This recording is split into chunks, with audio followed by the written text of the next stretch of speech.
Marilyn Welch. I'm Tony's kindergarten teacher. And could you say a few words about Antonio Burgess as a kindergarten student?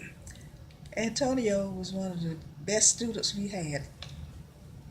He was obedient, he never got into any trouble, and he did just what he was told to do. Was he a smart kid or a funny kid? Smart, and he was funny because some of the things that he would say, some of the children had never heard it, and I did the other teacher that was in the classroom with me.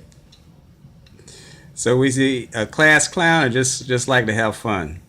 He liked to have fun, Good. but he wasn't one of those funny clowns that would get in trouble though. Do you have a favorite story or something in particular you can kind of remember that he did? Every morning he would come in. The other teacher that was in the classroom, Miss Tugo, she has gone to be with the Lord now. And she would speak to him, "Good morning, Tony." He said, "Morning. How are you?" "Pretty good." Then he would go to his seat. And the next day she would ask him the same question. And the next day he would probably say, "Table well." And she would laugh. She would say, "Well, what does he mean by table well?"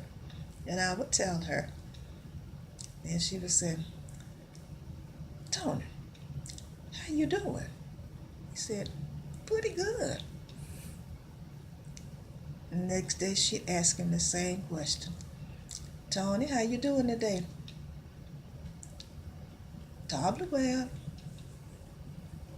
And she would laugh. And another day she would ask him how he was doing. He would say, "Fairly middling." She would laugh at him. He'd never crack a smile. He would go to his seat. And the next day she would ask him, "Tony, how you doing today?" "Table well." And she would laugh. He wouldn't say anything. He just let her laugh. And one morning he came in and she said, "Tony, how you doing today?" He said, "Table well." And she said, "Where he get all these funny words from?" I said, "His grandmother." So the next morning he came in, she said, "Tony, how you doing?" "Pretty good." He said, "Table well." She said, "Tony, well, how are you really doing?" He said, "Fairly middling." And she said, "Okay, you fairly middling?" He said, "Yes, ma'am." And the next morning, Tony came in the room. She said, "Tony, how you doing today?" He said, "Fairly middling, barely piddling." And she started laughing. And she got tickled. She got so tickled she couldn't hardly stop. Tony just looked at her. And after Tony went on and put his book up, she said, "What does Tony mean when he said all of these things? Where he get this kind of stuff from to be such a little tot?" I said, "His grandmother." She said, I said, "No, not his grandmother, his great grandmother." She said, "Well, what are these words?" I said, "He's telling you how he feel that morning." So she started laughing. She said, "Every day he got a different word." So he come in with "Table well." I said, "That's the way old people talk." I said, when he said fairly middling, barely piddling, she said, "What did he mean by that?" He meant he wasn't doing good that day. So she started laughing.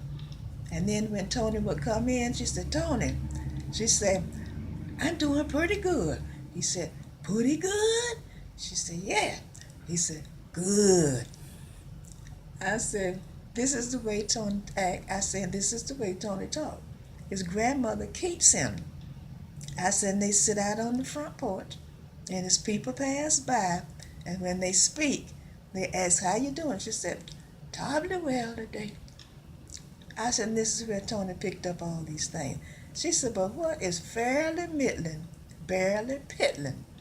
She said, I went home and I told my husband about this. She said, and we have the best laugh off of the things that Tony said. She said, "What does fairly middling, barely piddling mean?" I said, "And that means he does not feel good that day.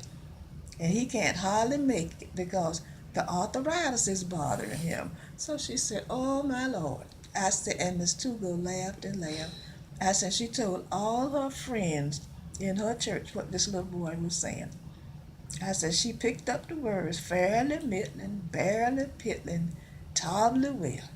I said, she started saying, that's it, and this was a lady of a different race. I said, she would say those things. I said, but she thought that was the funniest thing she had ever heard because she had never heard